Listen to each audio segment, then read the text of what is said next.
All right, Your Honor, I'm going to call Mr. Athanasios Pozantzis. And Your Honor, if you can give me about 15 seconds so I can get the folder, please.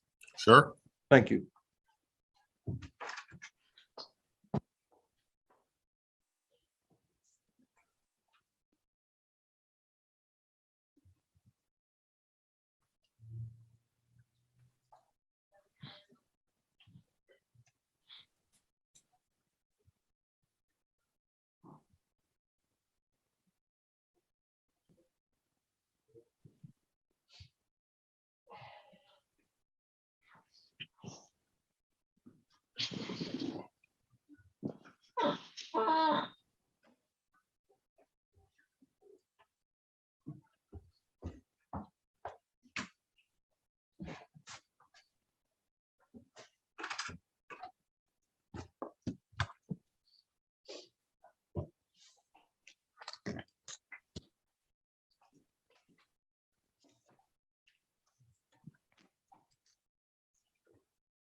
Ready, Your Honor.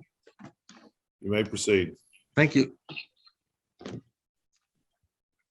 Mr. Pozantzis, can you hear me okay, sir? I can. Can you hear me? Yes, sir. Thank Please you. state your name for the record. Athanasios Pozantzis. Where are you currently located? Judge Toronto. was open this morning. Good point. Please raise your right hand. Do you swear or affirm the testimony you're about to give shall be the truth, the whole truth, and nothing but the truth? I do. All right, sorry, go ahead. Thank you, Your Honor. Mr. Pozantzis, one more time, where are you located currently? Toronto, Canada. And could you please tell us your employment background? Yes, currently I'm contracted with Maxon GmbH as a freelance contributor to Maxon's training team. Maxon is the company that develops and sells Cinema 4D worldwide. And amongst my other responsibilities, I do training videos, I do training for studios and companies. I create educational material for Maxon. I was the creator of the certification system for Maxon. I wrote the curriculum about it, the test. I am considered a master trainer, which is one of— Describe for us, what's a master trainer? Yes, it's a title, I would say, of the people that know Cinema 4D and teach it at the highest level as far as Maxon is concerned. And I have certified around 15 of the 20 worldwide master trainers. Are you telling us that there are only 20 master trainers in the world? Yes, currently. And there's going to be one more in a few weeks. I think I'm doing another certification. All right, and you're one of those 20. Yes, sir. And you've trained 15 of the 20 to be master trainers. I have certified them. I haven't trained them. Okay. How long have you had a business relationship with Maxon? A business relationship since, I would say, 2007. But my freelance work with them being contracted on a semi-permanent level started, if I recall, in 2014 or 2015, around that, and it has escalated since. How long have you worked with Cinema 4D software? Well, I first came in touch with the software in the late 90s, and I've been using it, I would say, regularly for my work since the early 2000s or something, mid 2000s. Yeah. All right. Do you also do testing for Maxon's products? Yes, I'm an alpha and beta tester. I'm part of a small group of, I would say, a number of people. I can't disclose the exact numbers, but it's a small group of people where we help Maxon test the software, provide ideas. And I've been in this relationship with Maxon since, that was maybe 2006, 2008, 2006, something like that. How many versions of the Cinema 4D software are there? Well, every year there's a major update. In 2012, there was a version called Release 14 that came out in 4 or 5 different flavors, depending on the features. That methodology, so back then there were 5 versions, 5 different, let's say, feature level versions. This was scrapped just before release 20, I think. And since then, it's one major upgrade every year. And since a couple of years ago, they have an intermediate update for the subscribers, for the people that subscribe to the software and haven't got what's called a permanent license.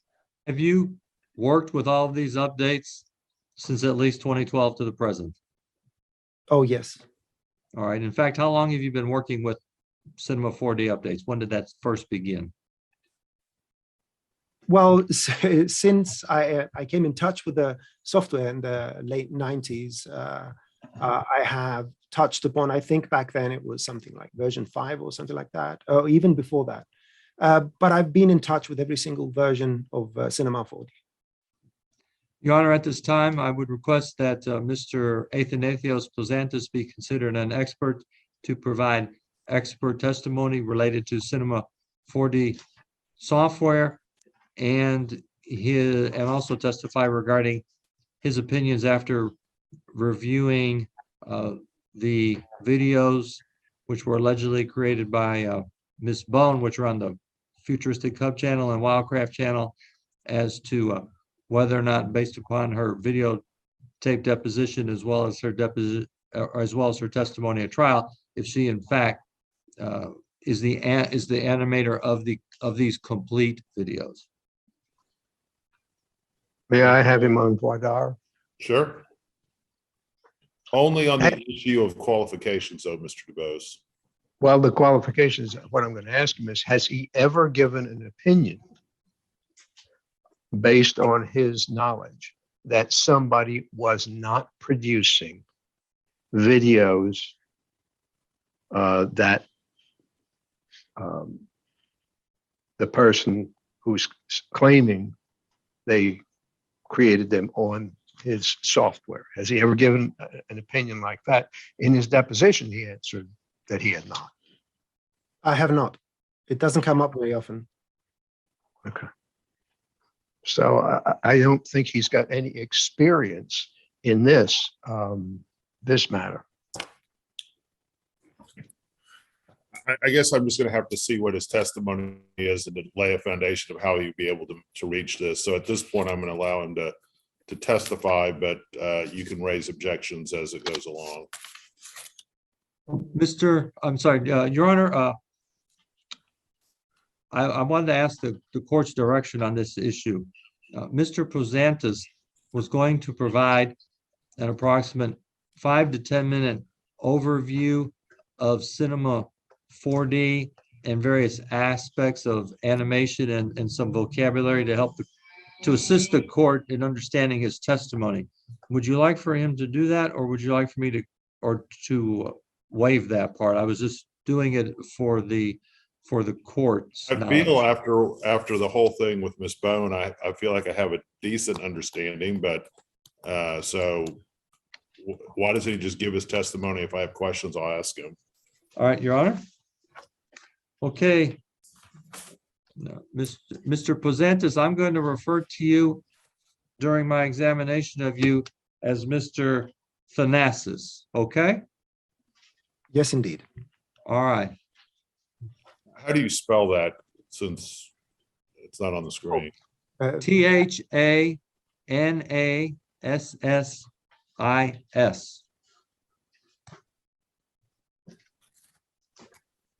Okay, Mr. Athanasios. Can I proceed, Your Honor? Yes. All right.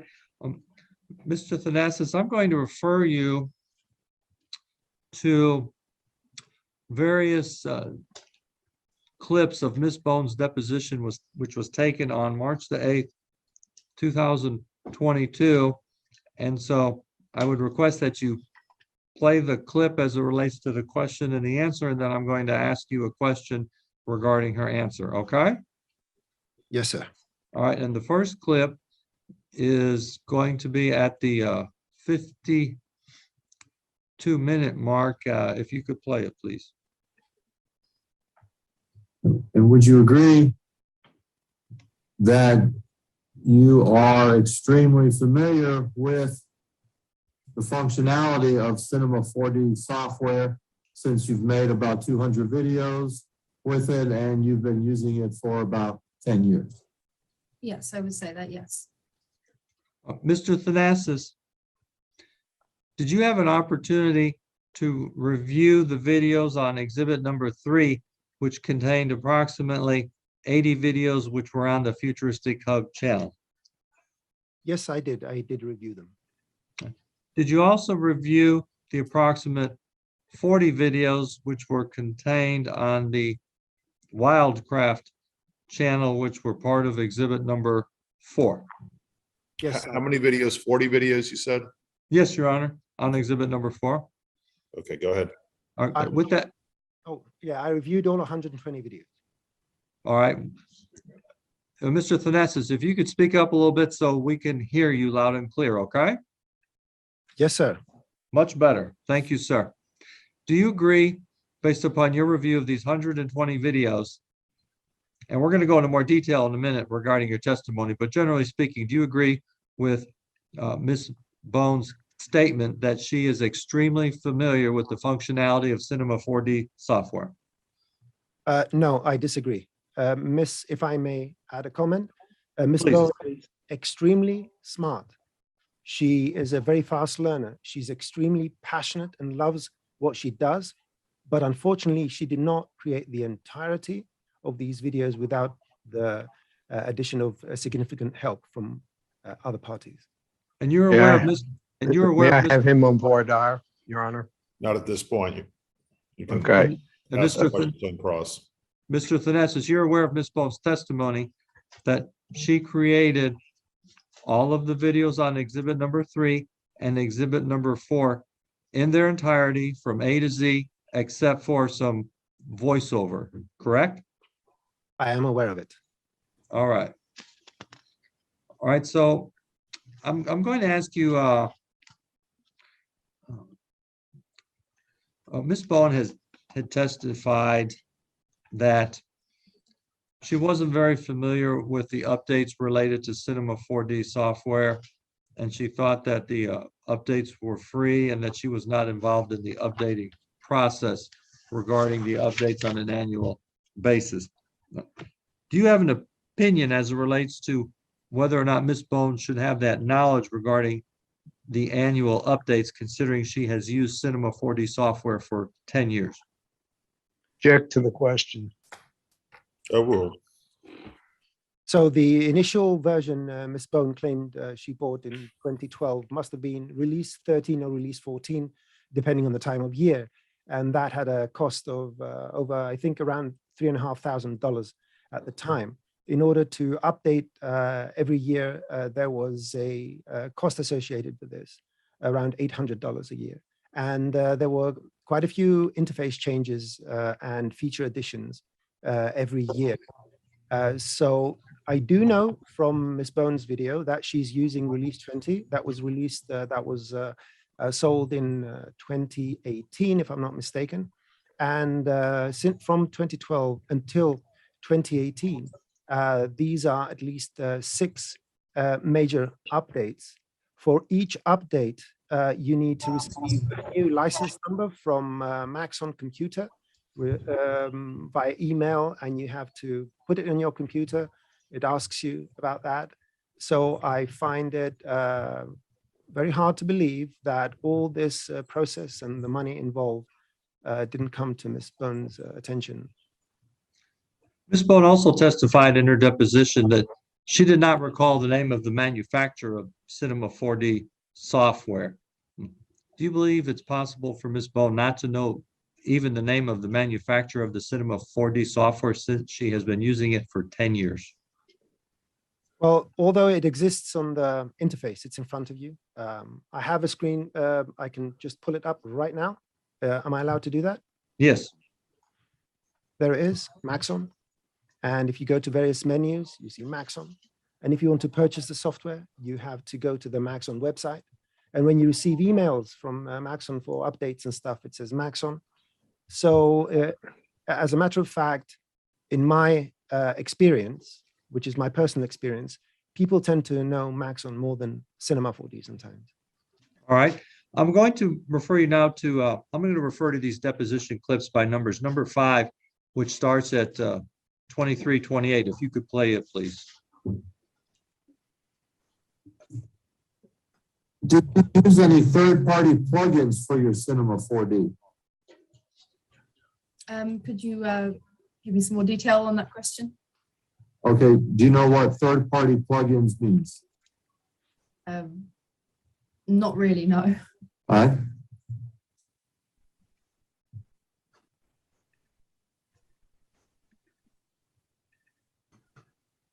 Is Turbulence 4D a plugin? Turbulence 4D, I'm still Yes. getting a bit confused. All right. Is X Particles a plugin? I'm not too sure what you mean. I mean, if you mean to do with like rigs and models, I know that sort of thing, but I'm not too sure what you mean by plugin. All right. If I said third-party tool, would that make a difference to you? Not really, no. Mr. Thanasis, what is your opinion on Ms. Bone not knowing what a third-party plugin is regarding Cinema 4D? Especially the use of Turbulence FD, which was used in a few videos. And today in her video, she claimed that she knows what it is, and she didn't remember. I find it very hard to believe, to put it mildly, that on March the 8th, this was the reply. And on March the 30th, we were getting an actually very good demonstration of that particular tool. And it's one of the reasons I say that Ms. Bone is very smart and a very fast learner, because you reminded her of the name. You So reminded are her. you telling us in 22 days? Yes, please. I'm sorry, my question is, in 22 days, according to what you just said, Ms. Bone went from not knowing what a third-party plugin is to be able to provide an example of a third-party plugin. Is that what you're telling the court? Yes, and it's not surprising. Cinema 4D is considered the easiest 3D software in the industry. And a person with Ms. Bone's intellect and ability to learn, she could actually do that not in 3 weeks. She could do it in a few days, if you ask me. Is Turbulence FD a third-party plugin? Yes, it is a commercial third-party plugin. And explain to the court what that means. So software is designed to do certain things. And sometimes there are certain functions that the program is not made to do. Just like you have a car and you want to buy upgrades to the car, a better stereo, bigger wheels, those would be considered third-party add-ons and extensions. So we have tools that do flames and fire and all that. And the predominant one in the industry is called Turbulence FD. And again, it's a commercial software and it costs money. And there's another one called X Particles, which one of the effects with the lava flowing may have been done with that or another third-party plugin, but it's not possible to do that inside Cinema 4D without these tools. All right, now I want to refer you to clip 6 at the 24-minute mark. If you could play it, please. Did you use any other software besides Cinema 4D to create your animated videos? No, not on the Futuristichub channel. Mr. Thanasis, is it possible to create the video that Ms. Bone claims that she created without using any other software besides Cinema 4D when she uploaded those videos onto YouTube? Yes, you don't need my testimony for that. Today, she testified that she uses editing software to do additional effects like overlays and stuff like that. And I agree with that statement.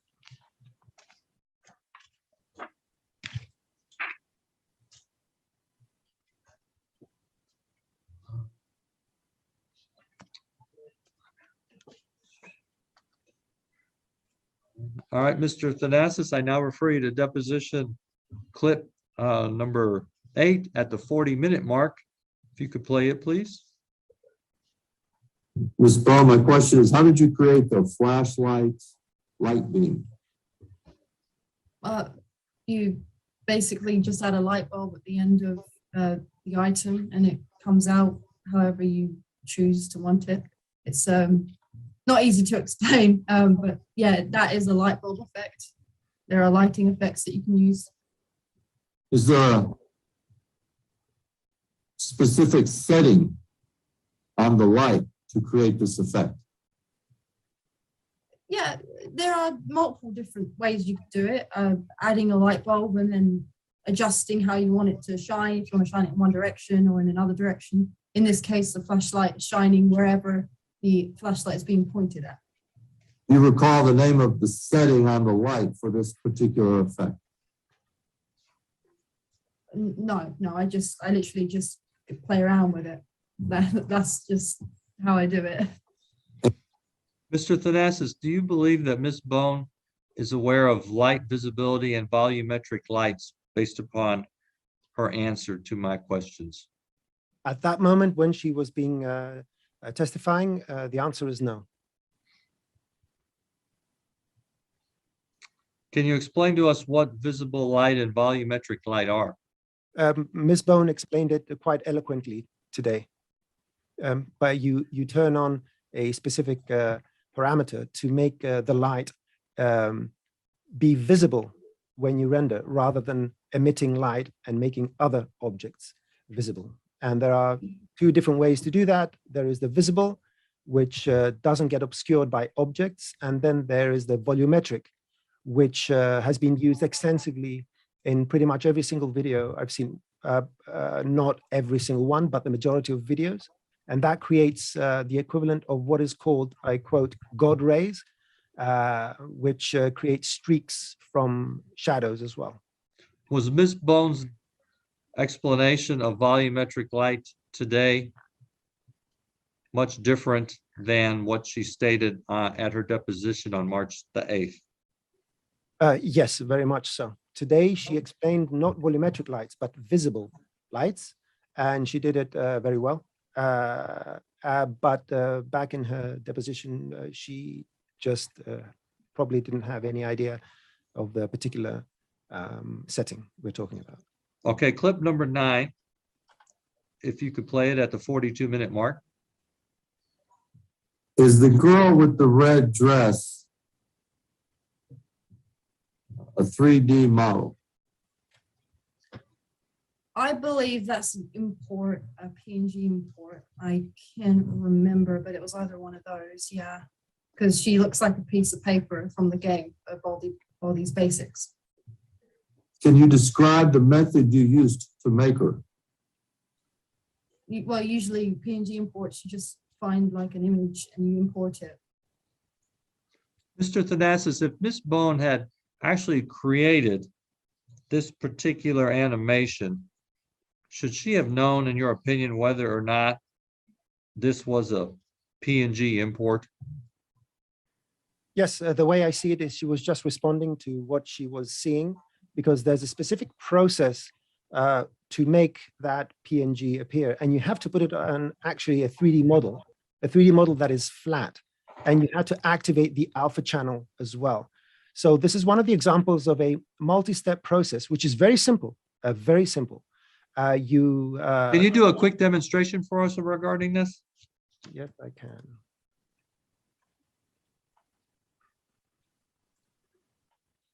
And I have a name. Here it is. So this is the model. And in order to create it, you need to create a flat object, which is called the plane. You need to orient it, whatever you want. You need to create a material. And in that material, you bring in your imported graphic, which it's already loaded in here. You just drag it from your browser. But then you have to go to the alpha channel and reapply it to create the transparency, providing that file has transparency. And then you take this and you drop it here. And if you want to invert it, you just change this. But this is one of the things I evaluated while going through her replies. that which is a contrast to what we saw today. Today we saw Ms. Bones' ability to explain very complex things quite nicely when she knows about them. And in this particular case, the simple fact that you need an object, a material, and an extra parameter would have been known to her. And I don't find that the explanation she gave was even close. All right, we're going to go to deposition clip number 10 at the 44-minute mark. Please play it. Ms. Bone, how did you make the female jump rope in this particular scene? In Cinema 4D, there's an option to add things like lines, I believe. So I added a bent line to put in front of Steve for the jump rope. Mr. Athanasios, do you agree with Ms. Bones' answer on adding a bent line to make the jump rope? No, unfortunately, this is one of the first things we teach people in Cinema 4D, that when you create any kind of line, it does not render. This is black. In order to make it render, there are a couple of ways to do that, but the one that was used in that particular scene is that you need to create an object, a generator, and you need to take another object, which is the profile, and you need to create something that is akin to a toothpaste coming out where the nozzle shape is the first object and the sweeping action is the second object. This now is renderable, and you can apply materials and other effects. But if you don't know how to do this kind of modeling, you would assume that you can create a spline or an arc in this particular case and have that render. So in this particular case, this would have been the original object. And then the structure of that generator and the extra circle is the only way you can make this. Someone would argue that you can create a hair material and you can apply it to get this to render.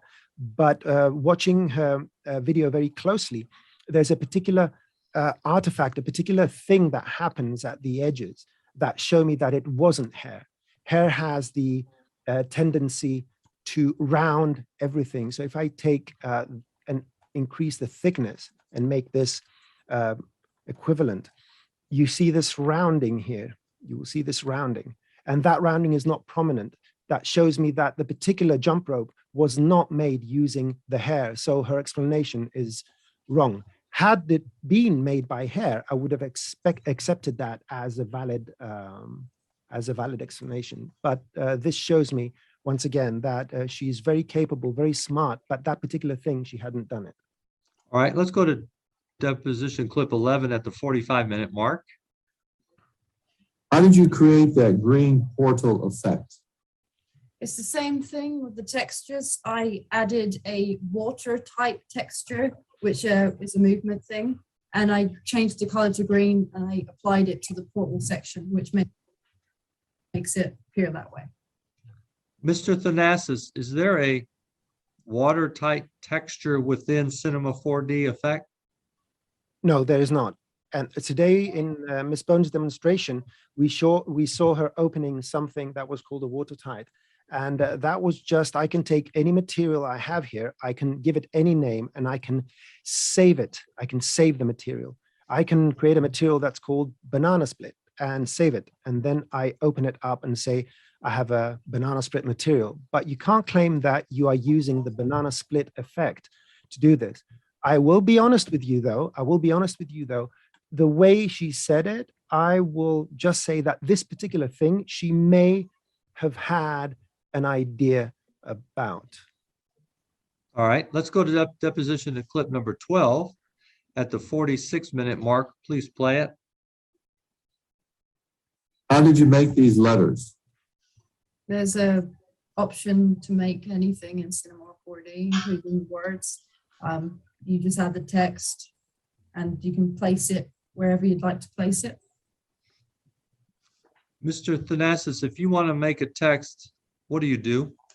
A text is a spline, and we need to do exactly what we did with the jump rope. A spline by itself will not render. You need to make it into an object. So you need something like an extrude, which is what Ms. Bone used in this particular case. Did you agree with Ms. Bone's answer on this issue? I would not. Go to clip 14 at the 49-minute mark, please. I think they're fighting underwater. But why does it appear that they're not under the water? You understand what I'm saying? Yeah, I do understand what you're saying. But I couldn't say. It doesn't appear that way. It never appeared that way. Unfortunately. Just happens sometimes, I guess. I don't know how to answer that question. Sometimes when you render something, it doesn't always appear that you're underwater. And I think this is on some of my videos when it comes to water. I've always had the same effect. Mr. Athanasios, what's the issue with the water related to our answer? The person that did this did not add a medium, for example, a fog, an object with a fog material on it, or environment fog. They can work in a similar fashion, or even a visible light. Sometimes we use visible lights, although it adds light instead of subtracting. And we've seen this effect in quite a few videos, which means that the person that did the effect was very well aware on how to do it. Is this a complex animation effect? Oh, not at all. You just add your cube and make a material here. And all the material needs to have is a medium, a fog medium. You just turn it on. And Did you review some later videos where some underwater scenes have fog assigned to it? Yes, I do remember it was about Piggy, and it was used, and it has been used in other of the recent videos to create this sort of hazy effect. And I think it's one of the questions she got wrong from the others, but we'll see that when the time comes. All right. Go to deposition clip 15 at the 49-minute mark. Yes, sir. How did you create the energy beam effect that we're seeing? Did you use any special tools?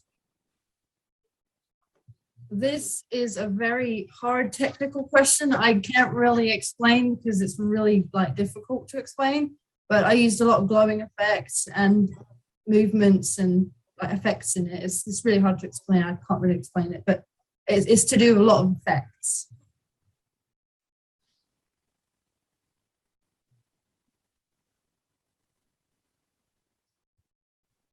Do you believe that this was a third-party tool, not part of Cinema 4D, or was this within Cinema 4D?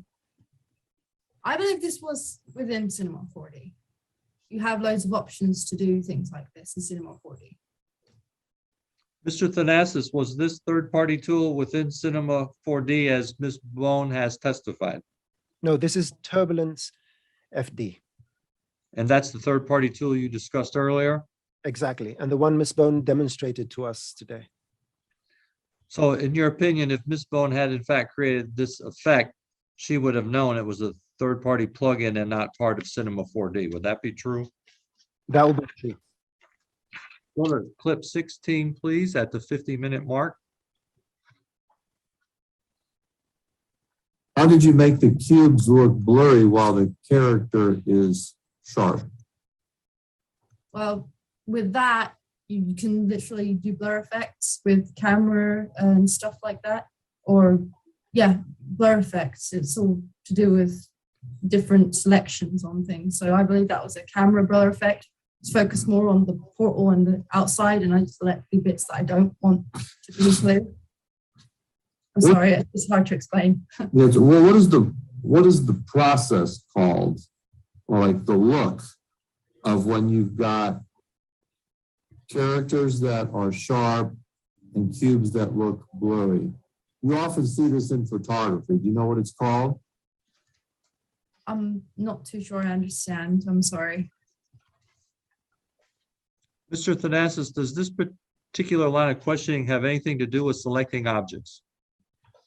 No, and that is Ms. Bone's mistake. She's aware that it's a camera effect, but she's not aware that you define it by defining distances from the camera and not specific objects. So she was aware. It's part of her, I would say, limited familiarity with the software, or the normal familiarity. But it's one of those points she's missed. So I would assume she didn't do this effect. Deposition clip number 17 at the 53-minute mark, if you could play it. The wrench that we see, did you model that wrench 3D model? Oh, no, I get those on the internet. You can get different models and things and objects, and that's one of the ones that I got on the internet. Okay, Mr. Thanasis, explain to us, please, about getting a 3D model on the internet compared to what models are contained within Cinema 4D's content browser, which we heard a lot about today. Yes, and funny enough, I didn't even see it. The oven itself, this appliance, is part of the content browser as well. So a number of objects that have been used throughout all 120 videos are part of Cinema 4D's built-in library, which is called the content browser. Today, Ms. Bone explained to us what it is and where it lies. And you can go and search and find all sorts of things. So you can type wrench. And at the time of her testimony, she was not aware of this. The person that did these videos, of course, because they used it quite frequently, and to the point where I have found, where are they? I had them here. Oh, let me just open the file if you don't mind. And we will see that inside here, just going to my browser, we have the AB content browser. There it is.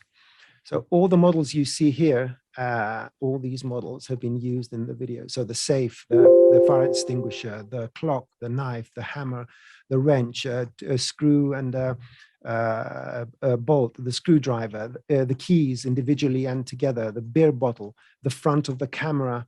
You can take this off and use it. This bag that includes the logo as well, you can see it. Even the tree, and unfortunately, Ms. Bone got this reply wrong today. Thinking that this was from the internet. It's from the content browser. This monitor, the couch, the table, the TV, the balloon, here it is, the oven, the pot, and the vase. Part of some of these have not, we didn't ask the questions, but the person that did these videos was very well aware of the content browser, used it as it's supposed to be used, and including some materials as well. Well, even though Ms. Bone claims that she's extremely familiar with Cinema 4D software, in your opinion, should she have known that the wrench was part of the content browser and she did not have to go obtain it from the internet? Well, it's a double click away. And even if for one object, you can claim that it's a coincidence, when you see this collection of objects, that cannot happen. It's mathematically impossible that you will find these exact models on the internet. In fact, they are property of Maxon, and it will be illegal to find them on the internet. Please play deposition clip 18. Wait. Let's go ahead and break for now. We'll break until the morning. I do want to talk to the attorneys real quick about that order. So I'm going to want you to share screen the order, Mr. Capua. I will, Your Honor. But not. Well, yeah, I guess you just add the cone and then you do the keyframe for it. And then when you've done that specific move, it could do a pour, or you could just duplicate the cone and it'll have the same keyframes, but you can flip it. It's, like I said, it's very technical and difficult for me to explain. Mr. Thanasis, were any of Ms. Bone's responses to how she animated the ice cream cones falling correct, in your opinion? The only correct part was that you wouldn't animate them separately. But unfortunately, although she did show us in her video yesterday that she used what was called dynamics to do the fracturing, there is not a single keyframe associated with this animation. And all the motion is calculated automatically. So this makes me believe that she didn't know at that point exactly how to do this. And she assumed that you keyframe one and then you can change the keyframes and paste them to the others, where in fact, it's just calculated automatically. Not a single keyframe has been set for this animation. And we have someone dancing and you can see that they're hitting, and all this animation is calculated automatically. What is this particular setup called in Cinema 4D? It's a, I would say, dynamic simulation. That's what it's called. And yesterday in her video, Ms. Bone showed us the actual way. So she was aware yesterday about the dynamic tags, which tells me that she would have been aware of it on March the 8th when she was asked this question, had she had done this scene herself. All right, let's move on to clip 19 at the 58-minute mark. If you could play it, please. How did you create the smoke behind Santa's sleigh? Okay, it's the same sort of thing with the glowy effect. You can add effects on to make it smoky or something like that. That's as best as I can explain it to you. As I've said before, it is hard to explain the really technicality stuff of animating. I just do it because I've done it for years. Do you have these effects on Cinema 4D that we've seen here with the smoke and Santa's sleigh? Yes.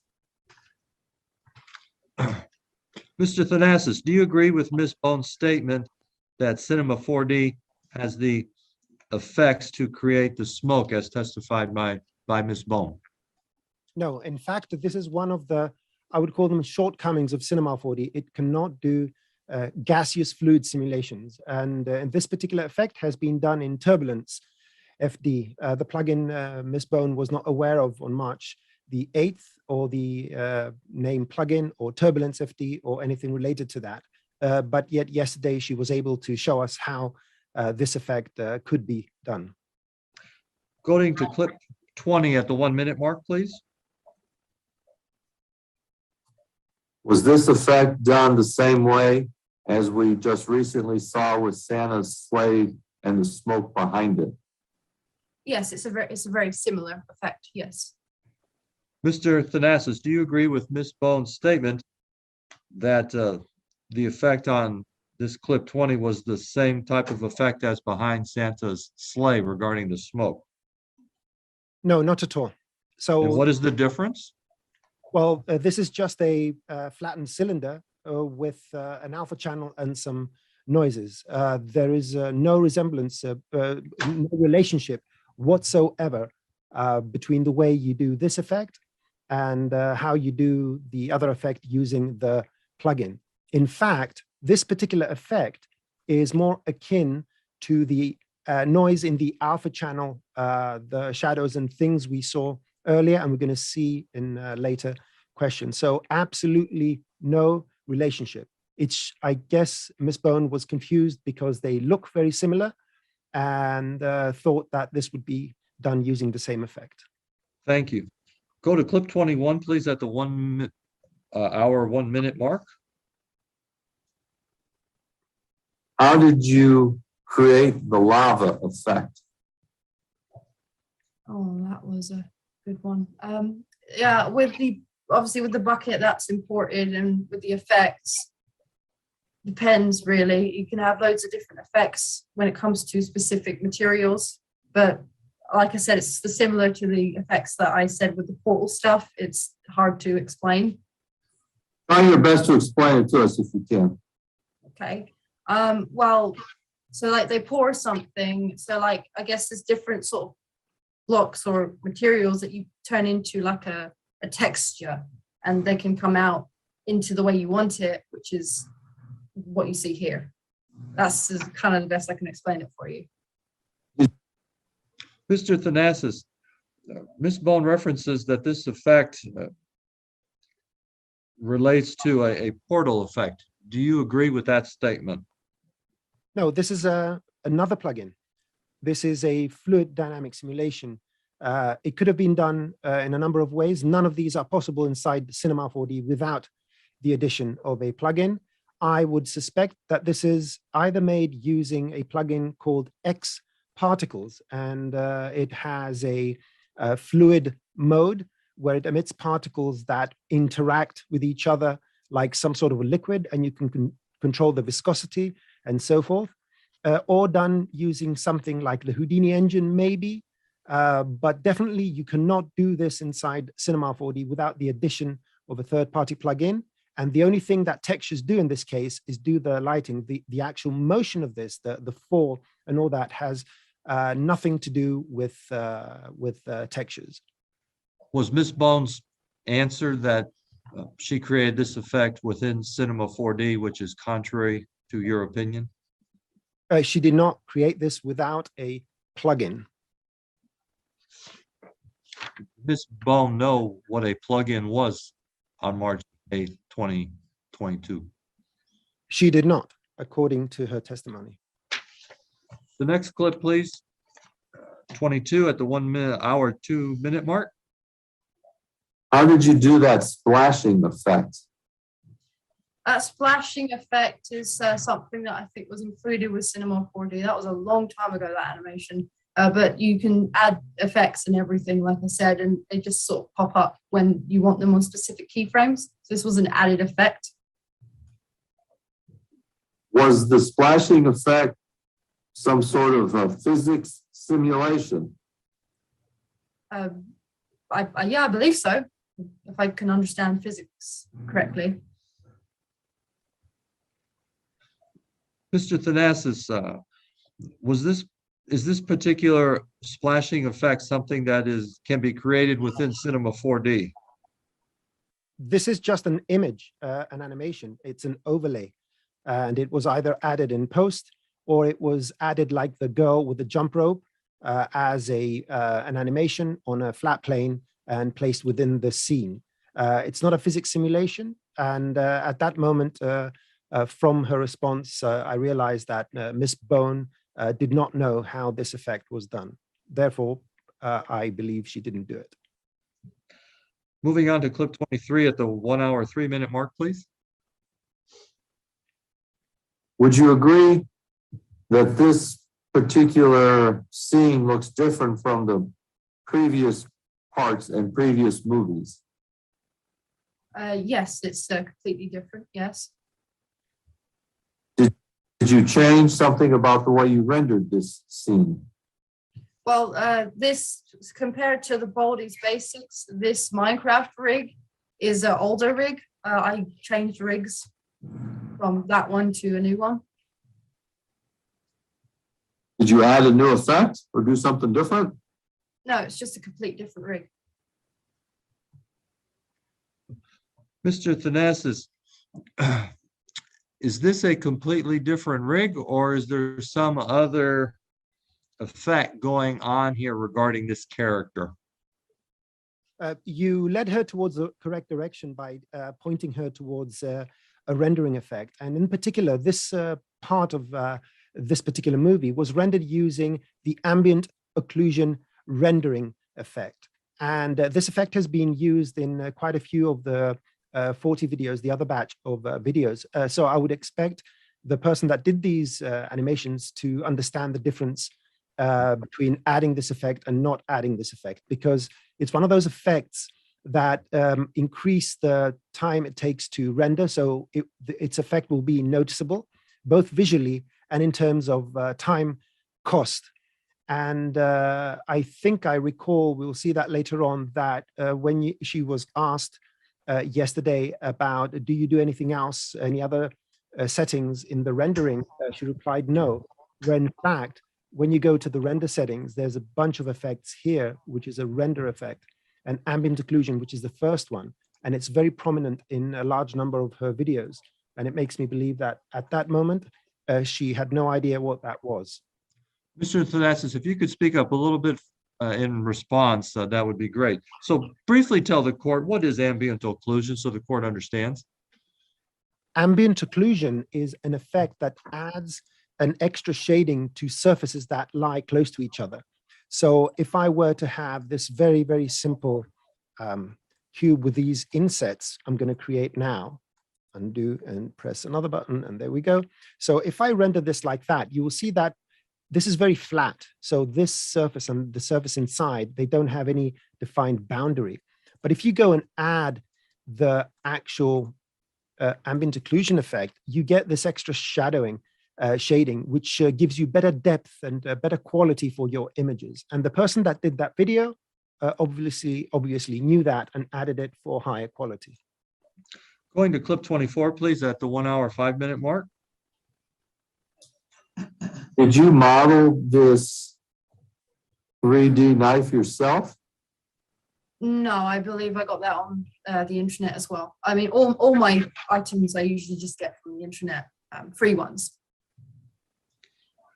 Now, yesterday, Mr. Athanasios, you talked about a lot of different items. I think there was a safe, a monitor, a knife, a screwdriver.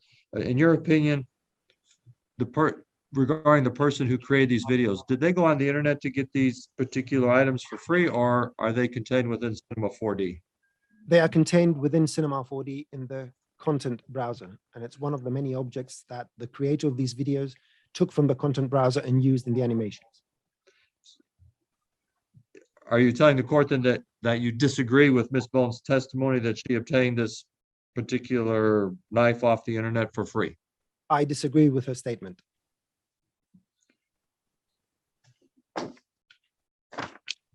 Clip 25, please, at the 1 hour, 8 minute mark. What method did you use to break the rocks? Well, that is pretty easy to explain. When you can select a specific area of the map on what you want changed, and there's an option for you to cause a shatter of the particles into different pieces and how you want them to be moved. And that's how I do it with specific explosions in the stone wall there. Mr. Athanasios, in your opinion, is this particular animation considered a particle effect? No, this is not a particle effect. Are you disagreeing with Ms. Bone's testimony again? I do disagree, but allow me to be a bit more lenient towards Ms. Bone. Please. Yes, maybe she confused the name particle for a fragment. Yes, she did show how to do this. So I will not reply conclusively on this. I will say that this is ambiguous. Very well. Clip 26, please, at the 1 hour, 11 minute mark. What effect did you use for Sonic's speed trails? I used a dragged blurred effect. When selecting character, you can do that.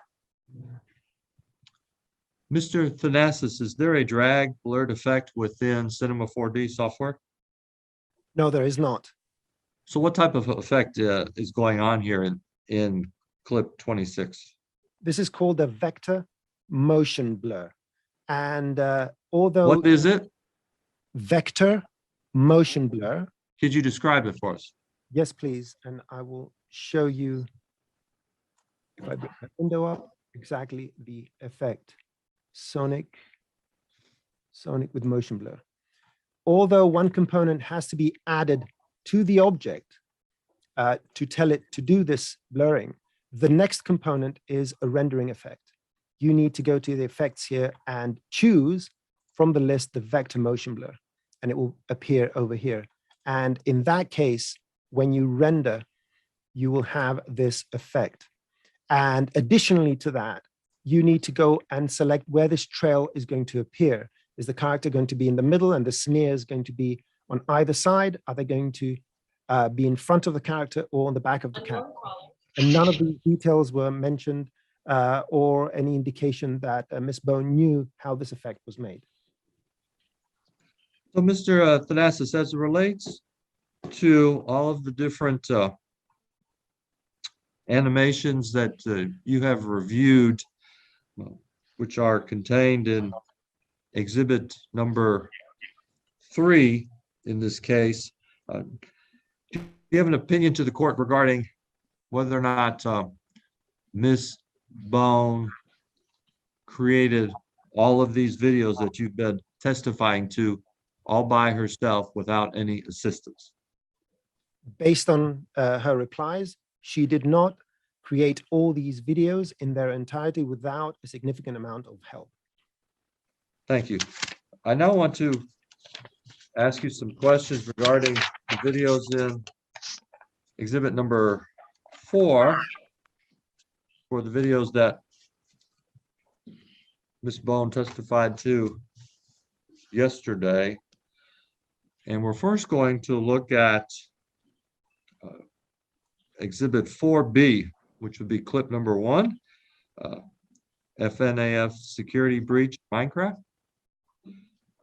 And do you recall when I was asking Ms. Bone some questions regarding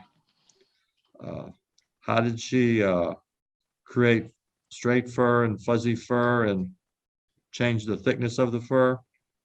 Yes, sir. I took notes when she was questioned, and I have them in front of me. if you don't- All right, and do you recall her response to this question? Yes, there were 3 questions in this clip. The first one was, the blue fur looks straight, but the brown fur looks more fuzzy. How did you do that? The second one is, where do you change the thickness of the fur strands? And the third one is, fur is by definition shiny white. How do you eliminate that and make it uniform blue? What And was Ms. Bone's responses? yes, so Ms. Bone's responses, and I'll explain what she was referring to. Sonic with fur.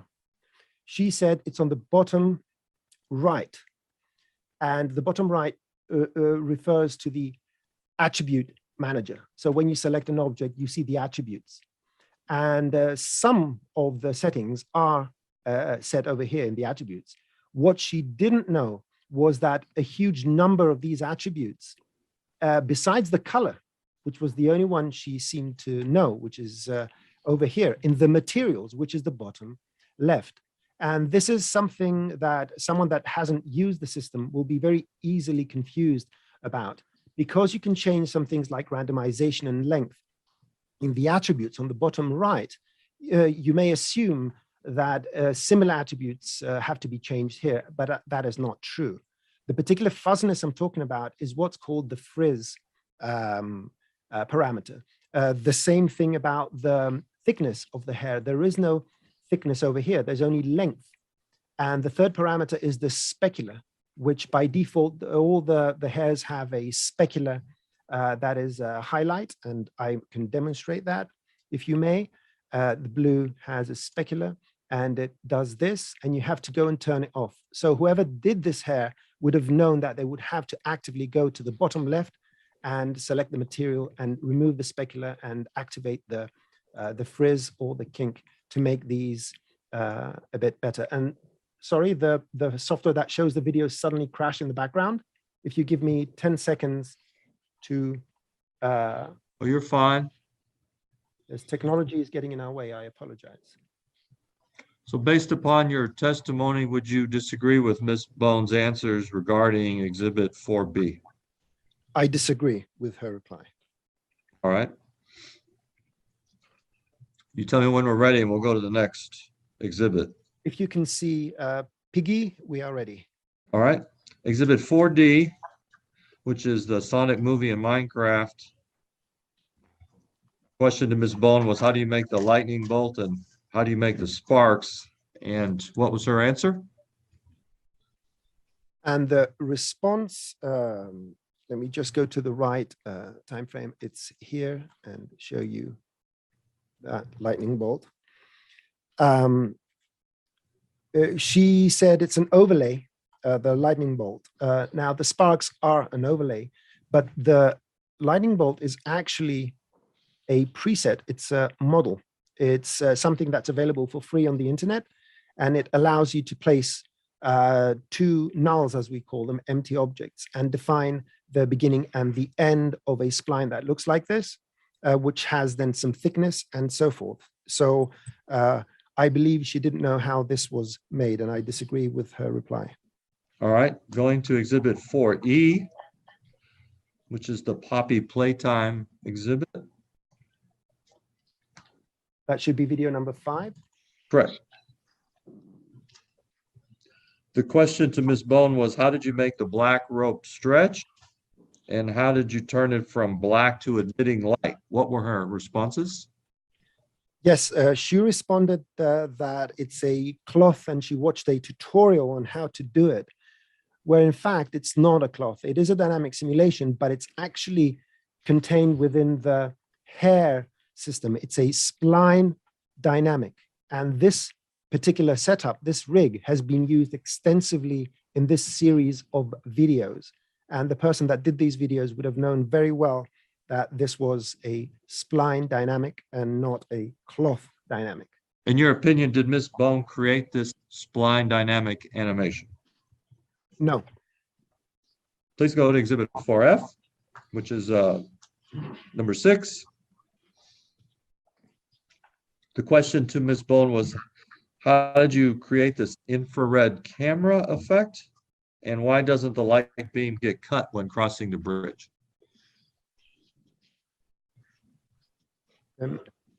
number 5, sorry. I'm sorry, Mr. Capper, can you repeat that question? You kind of blinked out a little bit. Yes, ma'am. The question regarding this clip number 6 in 4F, Mr. Athanasios, is how did you create the infrared camera effect? And why doesn't the light beam get cut when crossing over the bridge? This particular one, I recall Miss Bone got correct. She mentioned editing software and or camera settings. I will accept those as correct replies. Fair enough. We did not ask the light beam question. I think we were trying to move on a bit. Okay, that's fine. I'll go to the next exhibit. We asked the Exhibit- second. Oh yeah, we did. Exhibit Yes.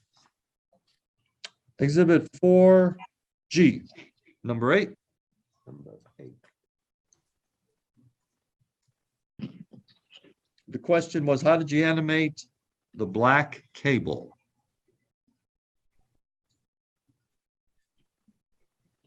This is it, what we're seeing. Let me play the animation, this one. I loved. And she mentioned again, the response was cloth, where in fact it's a spline dynamic, which is part of the hair system.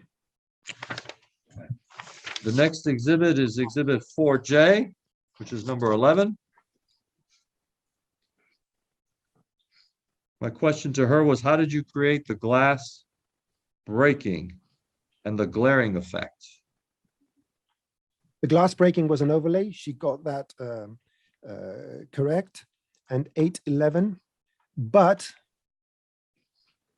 And this one I think the one at the 8-minute mark is, how did you create the glaring effect? Exactly. It was, how do you create the glaring effect? She said reflections, where in fact that's totally incorrect. This is a lens flare, and it has been used extensively in all these videos to create a lot of the streaky effects, amongst other things. And you can see that these things tend to move in space, these as they move. And this is a lens flare, and it's a parameter of the light and has absolutely nothing to do with reflections. I consider Miss Bone didn't know about that. In your opinion, since you've seen this type of effect in a lot of different videos you have reviewed, should Ms. Bone have known that this was a Cinema 4D lens flare? Based on her reply, she didn't know about lens flares and lights in Cinema 4D. Exhibit 4K, please, which is number 12. Let's go to the 15-minute mark. I asked her, how did you make the cubes jump and then fall to the ground? Yes, she failed to mention, so this is a particle simulation, just like the one she showed us in her presentation yesterday. She did not mention the gravity part, which is quite important, because otherwise these just fly out. And in order to make them fall to the ground, you need to add one more component, which is a gravity modifier. These sort of particles do not react to gravity on them by themselves, and you have to instruct them, so to speak, using a gravity object. Let's go to exhibit 4M, please, which is number 15. My question to Ms. Bone was, did you model the tree? What was her answer? Online, she got it online. Is that a correct answer? No, this is part of the content browser. If you'd like me, I can show it as well for the record. Go right ahead.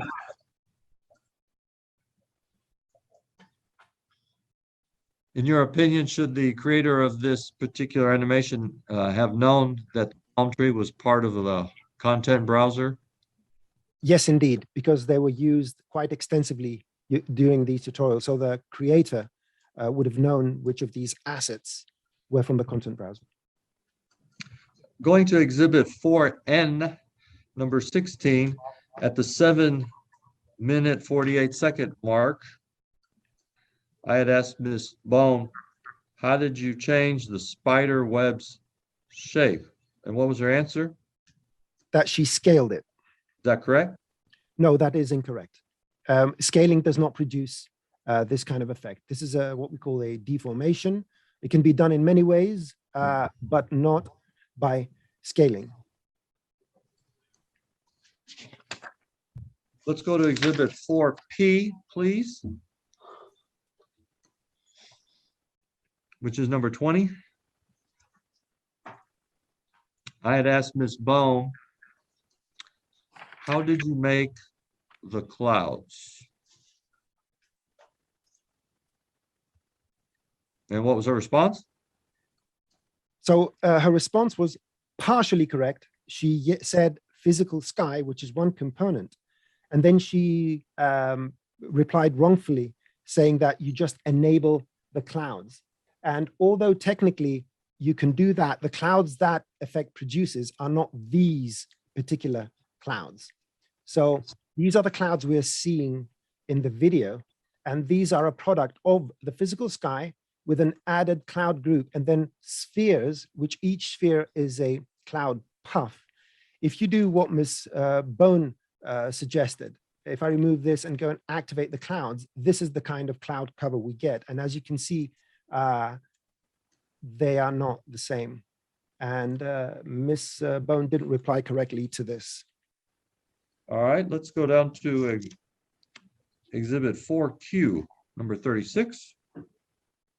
At the 10-minute mark, I asked Ms. Bone, how did you create the glowing effects under the DeLorean automobile? What was her answer?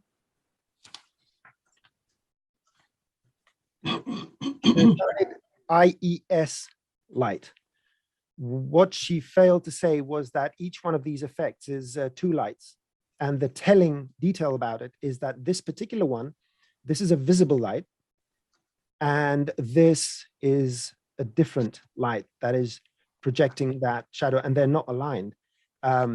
This one here, because they're aligned, you could find a way to do it using 1 light, but this is telling. So apparently this is made, the whole setup is made using 4 lights. 4 lights for the exhaust and another 4 lights for the floor.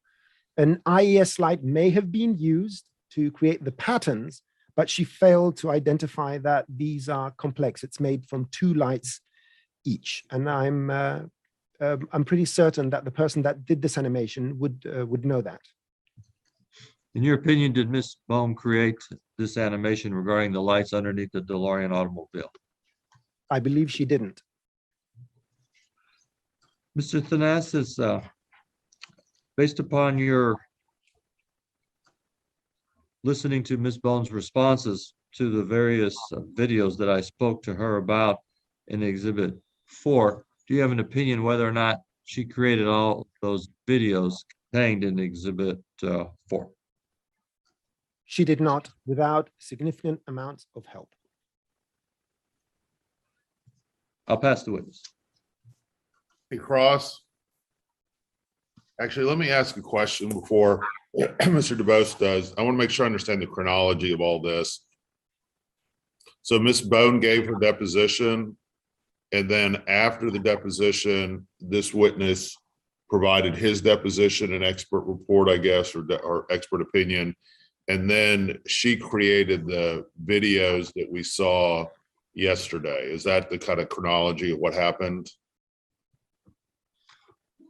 I think so, Your Honor. Her deposition was March the 8th, and then Mr. Athanasios' deposition was on April the 1st, and during his deposition, Ms. Bone had created a couple days earlier all of those tutorials that we saw during her questioning.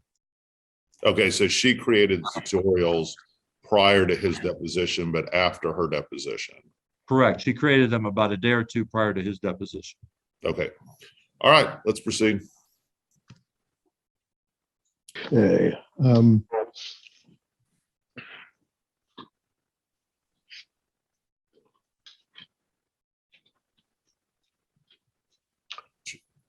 Mr. Pozantzis, what formal education do you have?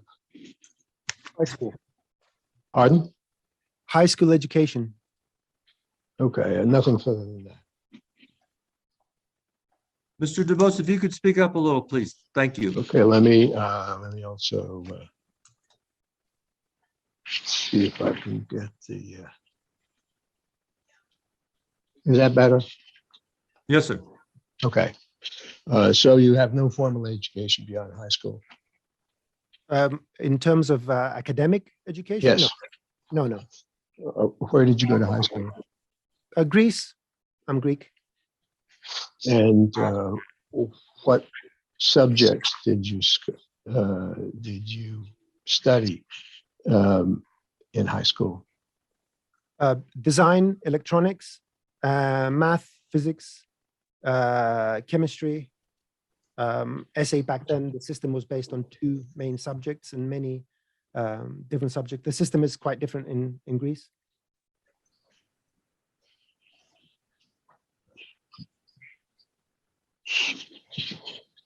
What were your favorite subjects?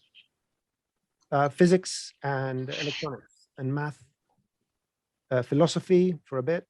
As being Greek, that happens to be a tradition. Yes, in the land of Plato, I think you probably have to do that. So physics, electronics, and math. It sounds like that would have been a background for somebody who wanted to become an engineer. Would you say so? Yes, and this is exactly what I do. The 3D is engineering, essentially, but instead of having the things tangible, you have it in the software and you make them work together. So it is very precise what you just said. Yes. Okay. And that involves a very precise, well-defined intellect to deal with. Is that not correct? Not the way the software generally industry creates software is more human-centric. So excuse me, I didn't understand your word. It's human-centric. Software is designed so it's easy for humans to use.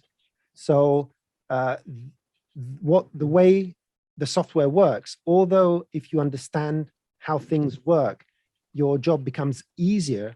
The way they design the software, it's aimed more at artists.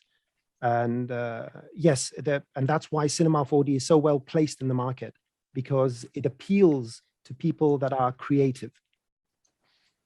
Are you a creative person? Not in the arts, no, but I'm creative in providing solutions and solving problems.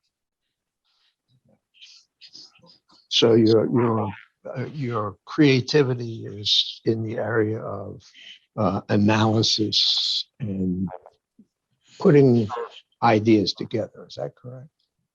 Yes, finding solutions to complex problems, I would say. Okay. You think that's the kind of intellect that Ms. Bone has?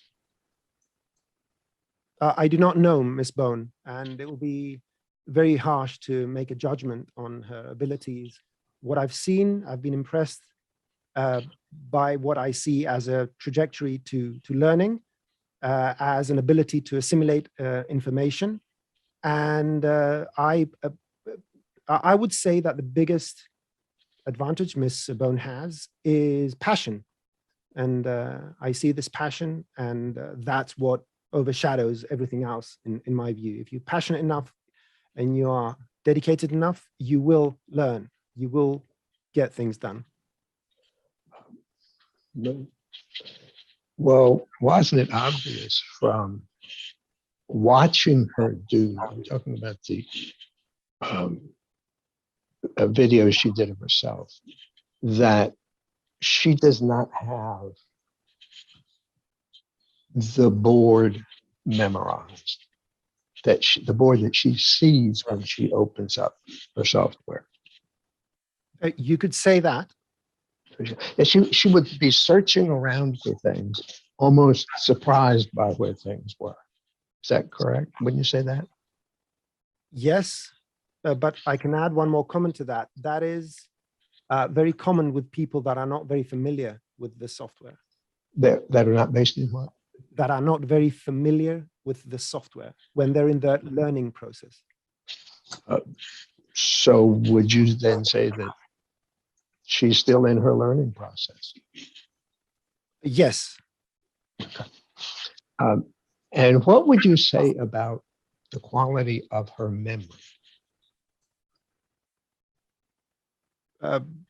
This is a bit of a split question because she responded in a totally different manner on the things I consider she didn't know, and in a totally different manner on the things I consider she does know. And that shows in her presentation skill and the depth by which she went into her presentation about the things she knows currently. Well, you said that she couldn't do some of these things without assistance, as I recollect. That was correct? Yes. Did you hear her testimony where she testified about what she did when there was something she didn't know? Yes, and I also heard her say that I didn't receive any scenes from anybody or any help from anybody to create these scenes. Well, she did say, what did she say she did when she needed assistance? When she needed technical assistance? No, when there was something she needed to learn. Do you remember what she said? No, I don't. Can you remind me? Don't you remember that she said, I go to YouTube and look at videos? Remember that? I don't remember her saying that in the context of learning new things. I remember her saying that in the context of coming up with ideas about her scripts for the movies. If that is somewhere, could you point me to it, if you don't mind? I don't have her testimony in front of me. She did say, you know, I go look at videos on YouTube for instruction.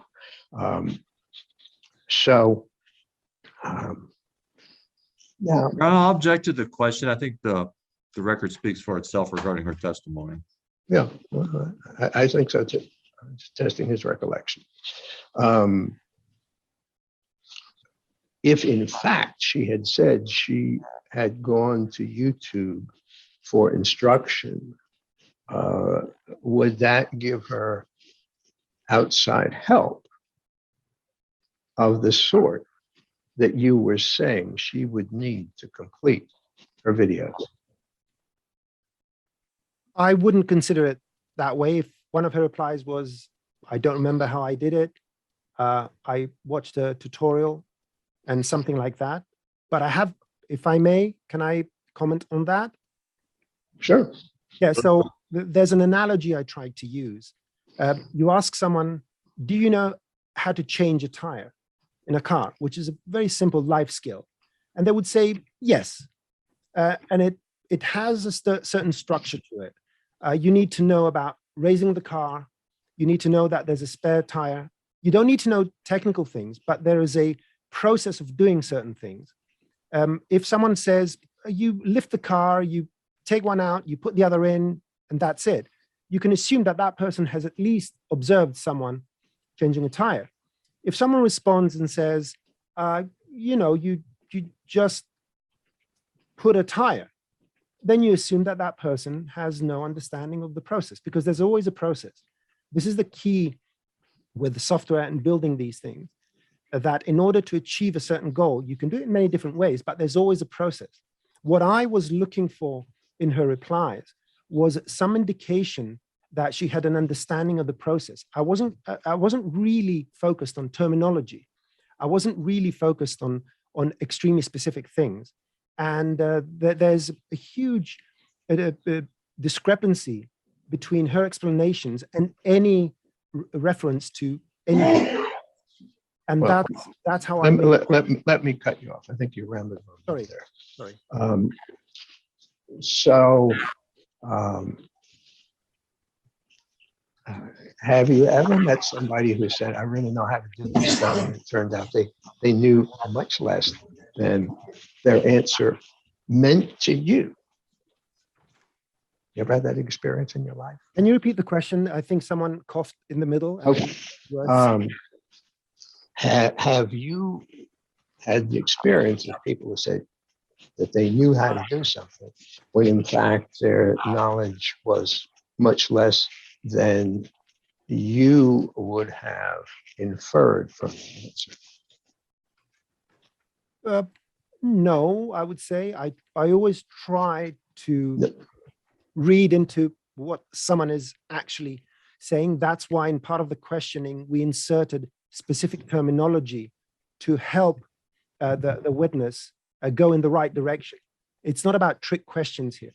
It's about helping the witness recall anything that's relevant to that. And that didn't happen.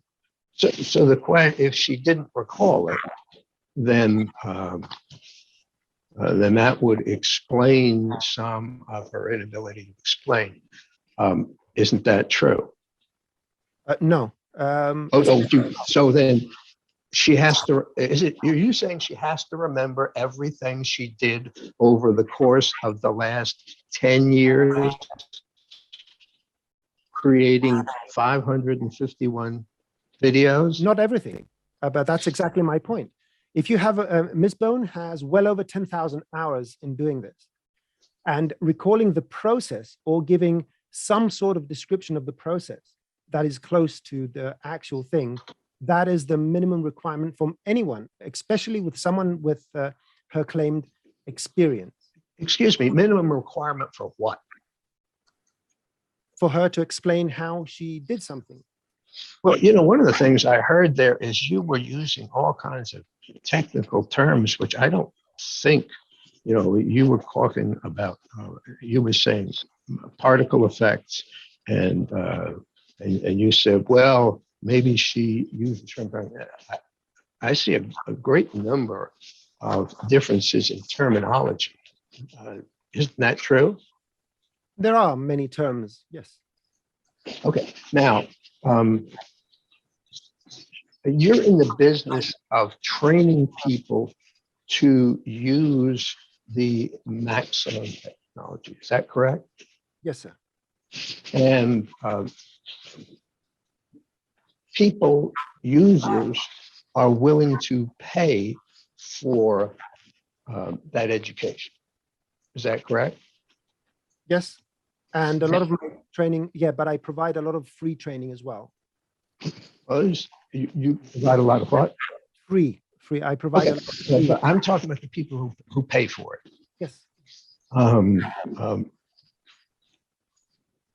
Why do they pay for the training? So that they can do their jobs much faster and without the process impeding their artistic inclination. So they want to do it faster. And why do they want to do it faster? So they can live more, have more time in their hands.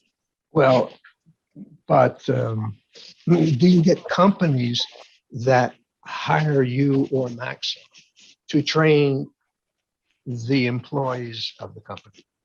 Yes, sir. And why do you think the companies want their employees trained? To be more productive and more creative. Well, isn't there an element too of time? In what sense? Well, in other words, if they're taught all the bells and whistles in this system, they'll be able to do their work faster. Isn't that correct? Yes. And if I'm an employer and I've hired somebody to do a job and I'm paying them by the hour, am I not going to be interested in their getting the job done quickly? Yes, that's a fair statement. Do you think Ms. Bone has any interest in how quickly she gets her job done? I wouldn't know that. I would assume. But wait a minute, you've seen her doing, creating some videos. Do you think she cares how long it takes her? Yes, she does. Everyone does. I mean, everyone does. What do you mean? Everybody cares about. Do you have any children? Yes, I do. You have grandchildren? No, Not yet. my son is 8 years old. Pardon? Oh, well, yeah. Between my wife and I, we have 8 kids, and in another month, we'll be up to 15 grandkids. That's So, amazing. so how old are your children? My son is 8 years old. Oh, just one. Okay. Think back to when he was 2 and 3 and 4, which are wonderful years. And he's playing with, say, blocks and putting them all together. Does he care about how long it takes him to build something and knock it down? You'll be surprised. Yes, he does. Well, son of an engineer, perhaps. Same thing. Mostly I see little kids that they're just enjoying what they do. And they'll do it for hours on end. Haven't you seen that? My son is particular. He wants to do a lot of things. So it goes the other way. He wants to fast track everything he does and move on to the next thing and to the next thing and to the next thing. Okay. So I'm not the best person to, if that. Just seeing what your experience is. Well, can I answer your question about Ms. Bone? Every artist, especially a dedicated one like Ms. Bone, is concerned about time, because the faster you do things, you can make them better. You can make more of them. You can pour your creativity, much more of it. The burden of not being able to create is the biggest issue artists have, with depression and all sorts of other things. Time is the most important thing for an artist.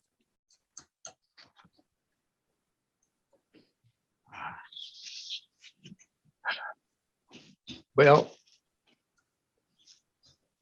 and particularly in that last of her videos when she was playing, I guess next to last. Remember the one with balding in it? You do remember that? Yes, I do. Didn't she look like she was having a lot of fun? There's no contest. You will not hear me say that Miss Bone is not dedicated.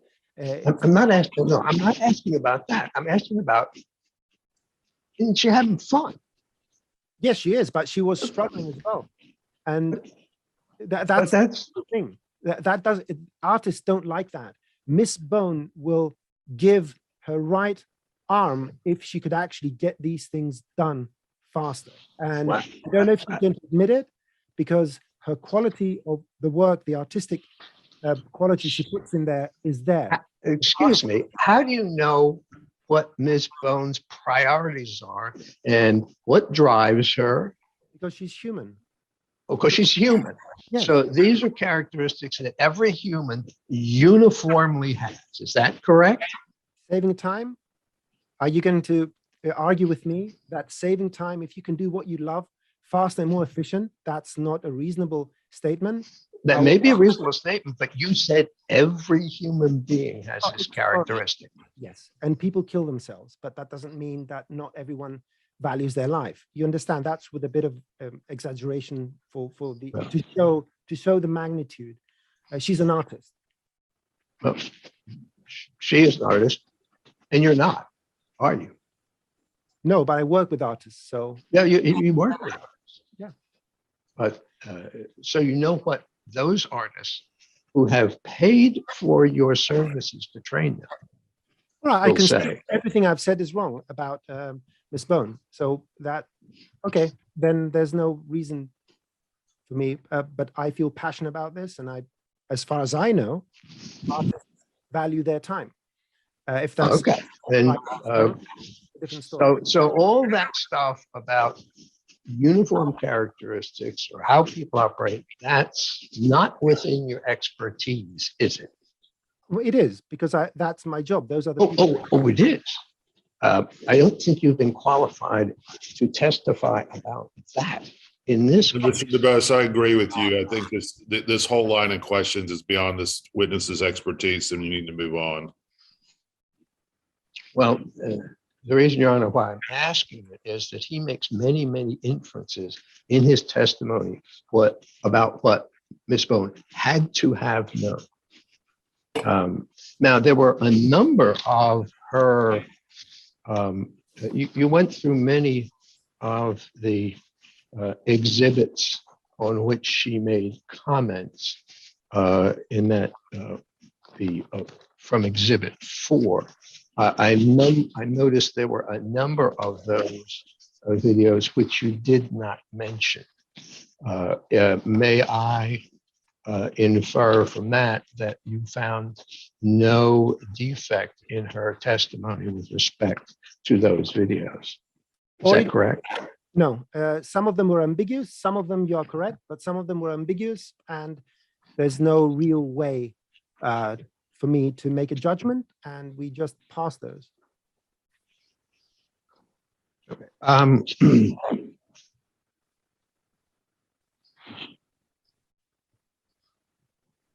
Now, you talked about her not knowing the price or whether or not things were from the internet or from the machinery. Do you remember that testimony? Yes, sir. But do you remember her testimony that in terms of... I didn't get the last part of your question. You talked about her knowing, you talked about her not knowing the price or whether or not things were from the, then I think you said internet, but then you trailed off on me. Okay. You have said that Ms. Bone ought to have known the cost of the software. Did you not testify so?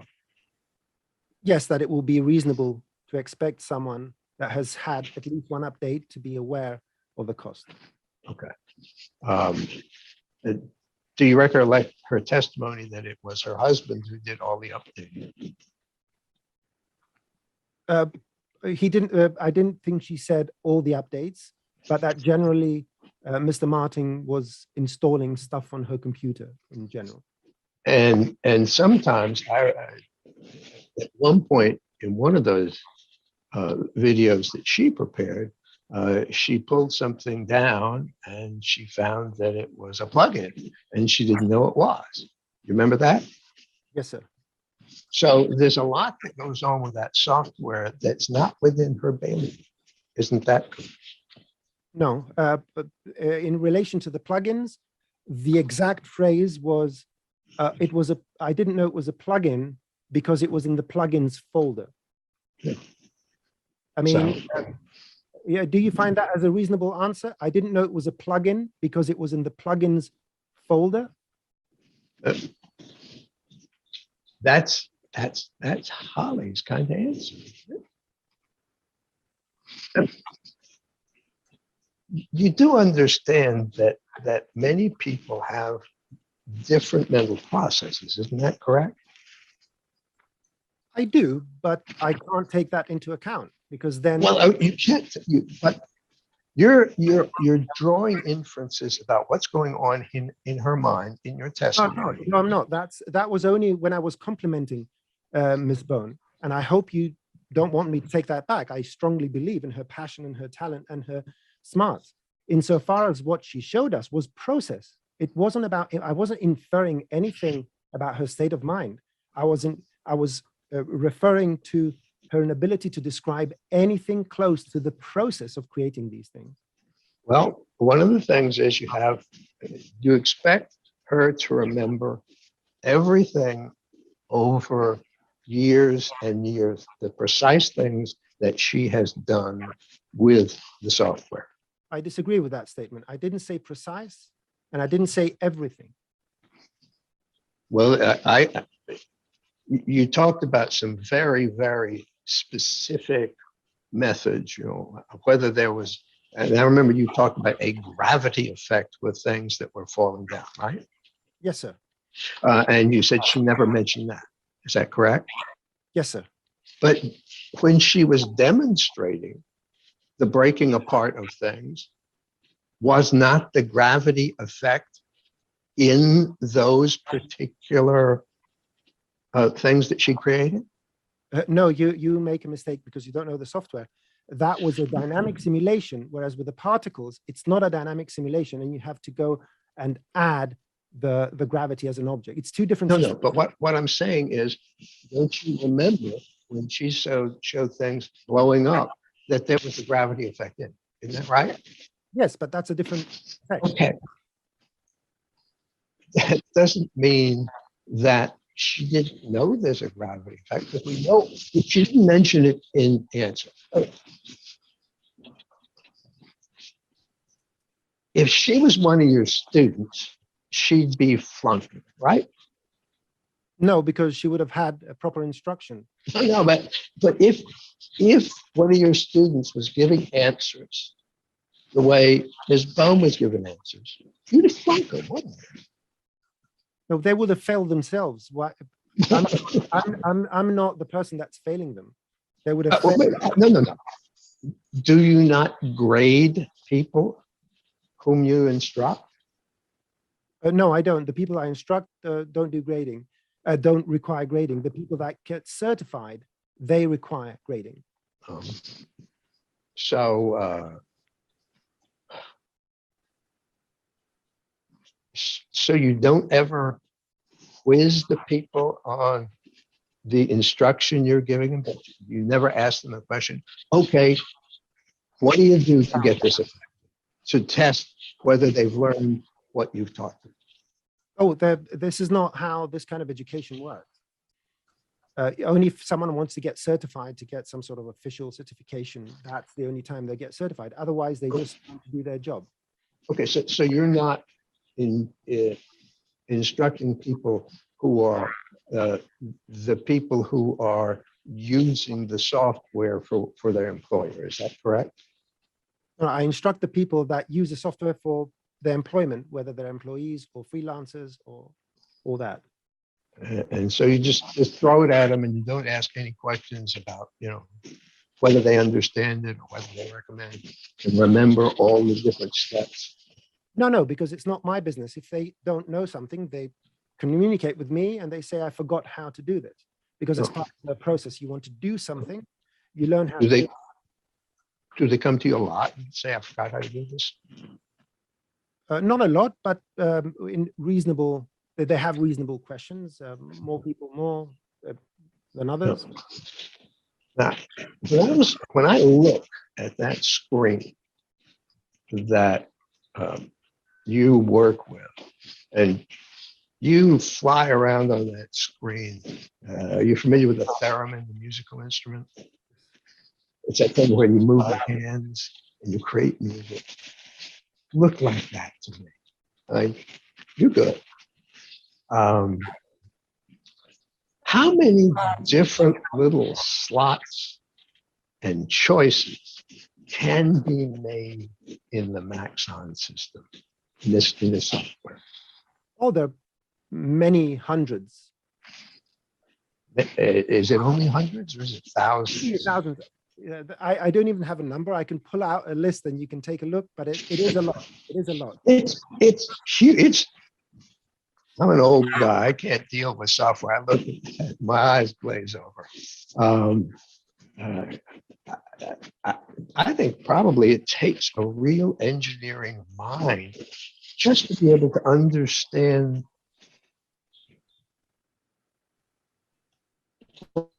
what you're doing. Would you agree with that? I missed the last part of your question, if you may. Sorry. I said, we talked about the engineering mind, the analytical mind, the mind that categorizes, and the mind that you and I have. Isn't that the kind of mind that will do best with the software? Not by much, no. It's so easy to learn in the context of using a 3D software that I can offer you 3 days of instruction. You're going to understand how this software works.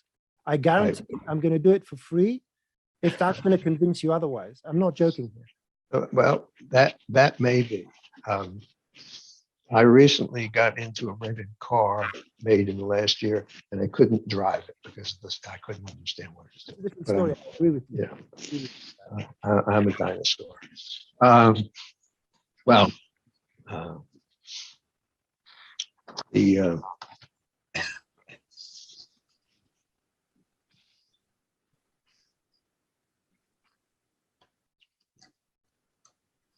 like I missed some of your testimony yesterday because sound went by. But I remember that when you're talking about the glowing effect, you talked about the things she had failed to say. You remember that? Yes, sir. So if someone were coming to you and you asked them how to do it, and they failed to say something, would you infer from that that meant they didn't know it or they just didn't think to say it? Depends on the context. Well, I can't say. Wouldn't you normally have a follow-up question if they've given a broad answer? Yes, that's why we followed up some of these questions with particular terminology to. Well, in these cases, you didn't follow up. You just said she failed to say things. The word and- fire was the word we asked in the beginning. Well, it appeared to me that Ms. Bone does not have a very good memory. Objection to the question, Your Honor. I think Mr. DuBose is testifying now. My question is, do you think she has good memory? Well, let me put it this way. From March the 8th until March the 30th, I saw someone that learned a lot of things. She missed certain things because you cannot learn everything you're required to. And so, yes, I believe she has a good enough memory to at least be able to recall some processes. That's what I see in her videos and her testimony.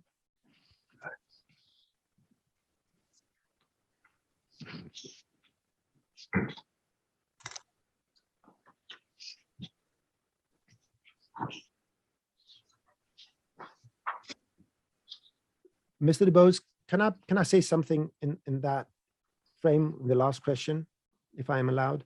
Sure.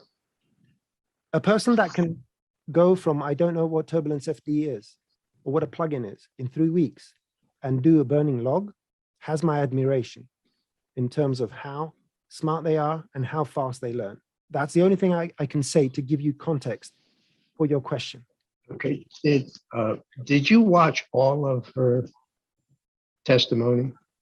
11 videos, I've watched them maybe. No, all of her testimony. Yes, I did.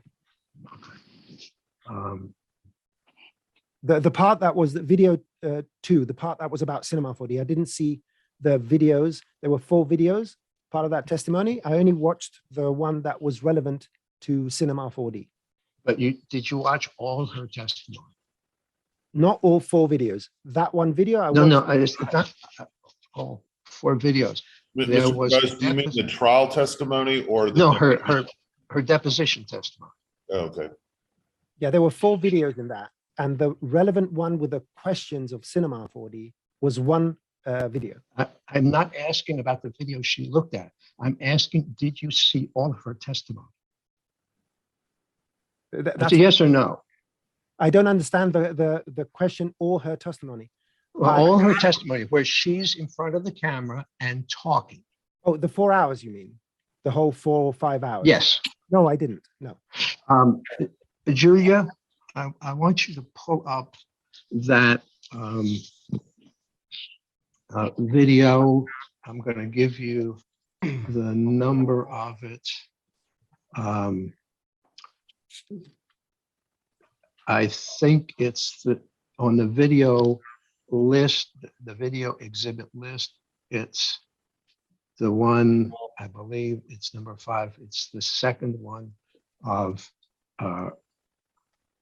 her deposition. Can we take a break for about 5 minutes, Your Honor, so I can get this straight? Sure. Let me just talk to you guys real quick about the schedule today. So just so you can kind of plan out your witnesses on the break. So at noon, the civil district judges are going to be holding interviews with the associate judge finalist candidates from noon to 1:30. So we're going to have kind of a long lunch. But I anticipate that we're going to try to make up that time. We're going to go until about 6 today. So you have an idea. So I don't know, Mr. DeBose, you never told us who your other witnesses were going to be. Well, I will have Brian, I'll have Holly, I will have Cameron Grant, I will have Kyle Lomax. I believe that's it. Okay. All righty, we will take a break.